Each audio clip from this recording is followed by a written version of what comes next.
Le Sahara occidental, on en parle ce soir. Le Sahara, avant qu'il ne soit un territoire, c'est d'abord l'histoire d'un peuple avec ses traditions et ses coutumes.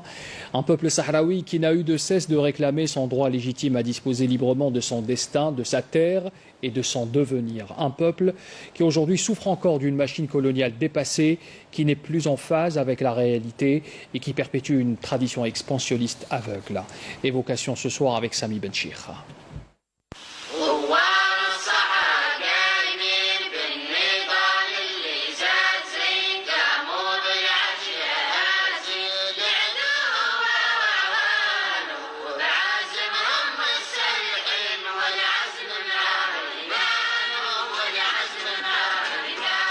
Elle est belle, cette résistance sahraoui. Belle, opiniâtre, puisant sa ténacité d'une aspiration à la liberté toute saharienne. Une aspiration bafouée, d'abord par la domination de l'Empire espagnol, 7 décennies durant.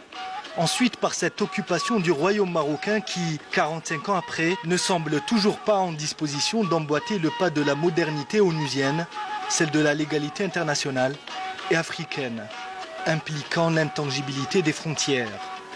Engoncé dans un féodalisme d'un autre temps, le Makhzen court depuis sa sortie du protectorat français derrière des moulins à vent. Le projet chimérique d'un grand Maroc qui marcherait sur les pas de ses protecteurs d'hier, tuteurs d'aujourd'hui, à grand renfort de pillage de ressources d'autrui, de violences policières et d'impunité judiciaire. Au fait de ce projet expansionniste, l'ONU n'en piétine pas moins dans son application du principe d'autodétermination au Sahara.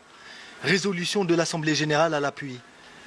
Influencée par le lobbying français-espagnol, la mission chargée d'organiser le référendum détourne systématiquement le regard devant les violations marocaines constantes et continues des droits de l'homme au Sahara, ainsi que de l'accord même du cessez-le-feu. Le retard dans la désignation d'un envoyé spécial onusien depuis le forfait d'or scolaire explique ce retour à la confrontation armée qui met désormais les Nations Unies devant leurs responsabilités.